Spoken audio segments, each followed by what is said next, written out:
Have you tried training methods that just didn't work? Do you feel that your pet is not getting his or her nutritional needs met? Are illnesses and bad behavior your daily norm?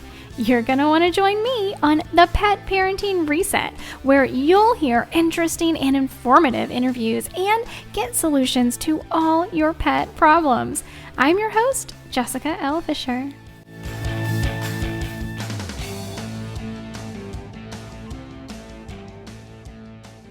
Welcome back to the Pet Parenting Reset. Thank you so much for being here. Today we're talking about getting dirty. And I am again going to start out by going back to an email from Dr. Will Falconer, but we've got more than that in today's episode because dirt is so important. And oh my goodness, I never thought much about how important it is to get dirty until I started living with a germaphobe. I have to be honest, when I met my husband, I didn't realize, and it got really bad within probably 2 to 3 years after we got together, it was starting to get bad. He was, and he still, let me tell you, he still washes his hands a lot, but he has gotten a lot better because I'm not an easy person for a germaphobe to live with. Let me tell you, I'm not dirty by any means, but I understand the importance of dirt and getting dirty and not using, not bleaching everything and not using hand sanitizer. And there is a certain amount of germs that we need to be exposing ourselves to stay healthy. So just kind of naturally over the course of the years, I have slowly presented him with reasoning and rationale for needing germs in our lives and not being dirty. I'm not, if you're watching the video, you can see I'm not a dirty person, but I appreciate that I need to get out in the dirt and I need to take in nature to be healthy and not try to rid myself and my life and my home of germs, right? Certainly there are germs we don't want around, like salmonella. So we do clean our kitchen well, but I'm not using harsh chemicals. I use all natural cleaners. And there's just something to be said about nature and living in nature. And we're going to talk a little bit more about that after I read you this email from Dr. Will Falconer, or part of this email from Dr. Will Falconer. It says, free immune boost from nature. An astute internet researcher and Vital Animal Alpha member brought a hugely interesting and good news article to my attention. A daycare in Finland put turf in their play areas, replacing the common tile, gravel, and concrete areas. The children were allowed to play among dwarf heather and blueberry and care for crops in planter boxes. In other words, they got to get dirty. In a very short time, the results were in. These youngsters showed more diverse microbiomes, both on their skin and in their guts, stronger immunity, less chance of immune-mediated diseases like allergies or autoimmune disease. That's incredible, right? Like all good researchers, these are soft pedaling their results as their sample size was small, 75 kids aged 3 to 5. So far, they are calling it a correlation and not claiming causation. Still, it is so encouraging. Says the chief of this research, here's a quote, "It would be best if children could play in puddles and everyone could dig organic soil," encourages environmental ecologist Aki Sinkkonen. I might be saying that wrong. He's Finnish. Also from the University of Helsinki. We could take our children out to nature 5 times a week to have an impact on microbes. Are you getting out and getting dirty with your animals on a regular basis? There was also a new book that came out in August, or relatively around August 2020, from Dr. Jack Gilbert. It's called Dirt is Good: The Advantage of Germs for Your Child's Developing Immune System. Dr. Jack Gilbert, who's actually the co-author, please excuse me, says that exposing children to the everyday microbes found outside in nature, including dirt, can help a child develop a strong, healthy immune system. I just have to throw one little side tangent in here. If you recall back to a video I did probably a couple months ago now on glyphosate, one of the reasons, there are many, as to why glyphosate, if you're not familiar with the word glyphosate, it's the active ingredient in Roundup and now so many other Roundup-like products. It is essentially an antibiotic, and we are dousing fields of crops with this chemical that is dangerous in so many ways, but it is also killing all of the bacteria in the soil in these crops because it is essentially an antibiotic. So I just thought I'd throw that little tangent in there to leave a little note in your brain and start like piecing. In last week's episode, I was talking about all of the information we get are like pieces of a puzzle and we have to put it together. And so that's just another little puzzle piece for you to have, like a little nugget of information for you to have. But I also found this really great article, which is also about this Finnish study in Finland. That's what I meant, Finnish as in Finland, from The Scientist, which is, it looks like an online magazine news place.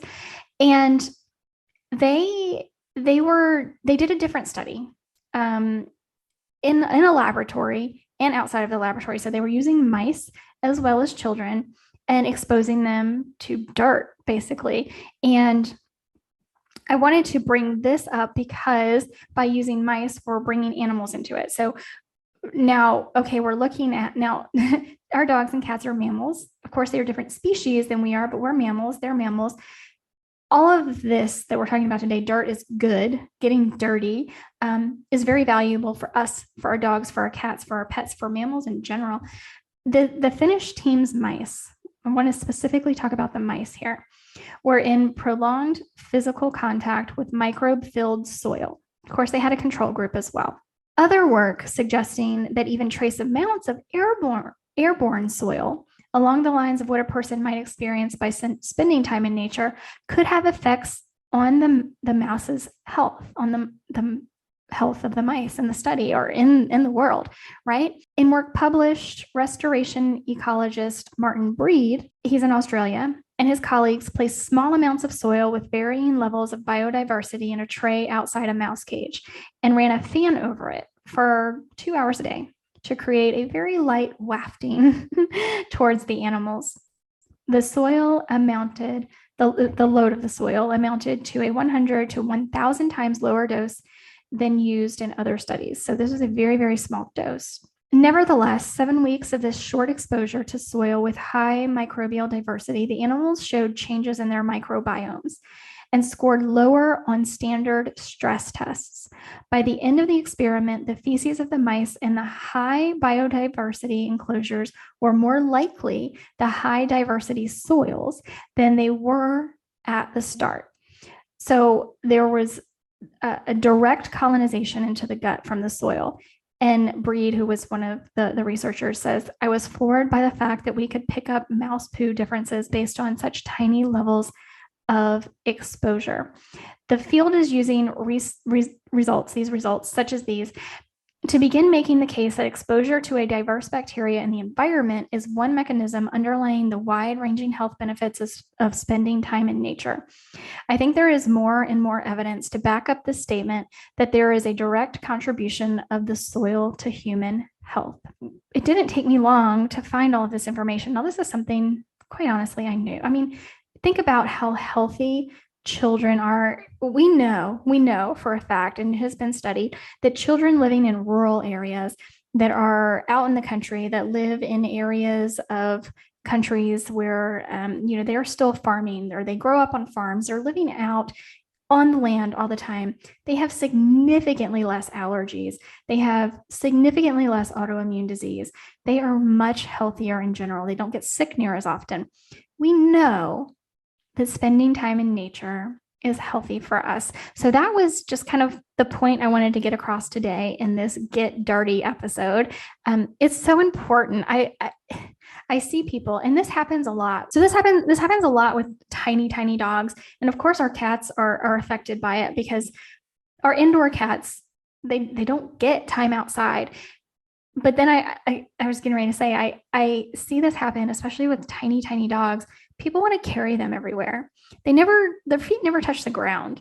Or if they do, it's only on concrete to keep them clean, right? This is so not good for our animals. It is probably the worst part of life for our indoor cats. We need to safely provide outdoor exposure for our animals. And if we can't safely provide outdoor exposure, then we need to figure out ways to bring the indoors in to them. Let our dogs get out there, run through the mud, play, get dirty, do all the things that dogs do. And for a cat, if you can safely take them out in your backyard, if you can safely take them on walks, do it. If you can't, maybe consider bringing like a little kiddie pool of healthy soil. Fill it with healthy soil and bring it into an area of your home that is easy to clean, because your cat is going to get in there and have a ball, I promise. So with that, I hope those are some good tips for you to understand firstly, how important it is that we do, not just you, but your pets, get to connect with nature. It is good for our stress levels, as I mentioned in one of the studies. It is good for our immune systems. It is good for our overall mental state. It's how we're supposed to live, and it's how our animals are supposed to live. So we need to, as their guardians, we need to be able to provide this to them in the safest ways possible. So with that, I'm going to end today's solo episode. We're going to have some more interviews coming up very soon. I'm very excited for everything we have coming. So make sure, if you're not already following the podcast, you do so. And make sure you are subscribed to Patreon as well. You can go to thepetparentingreset.com. Right there at the top of the page, there's a link to Patreon. You can join for as little as $1 a month and have like direct contact with me so we can talk and I can help answer questions, and you get exclusive content, behind the scenes content. There's so much stuff over on Patreon. I'm telling you, it's a steal at $1 a month, but you can join for as little as that. So with that, I'm going to end today's episode. I hope you and your pets have a wonderful rest of your day. Give them some extra love from me. Until next week. Bye, guys.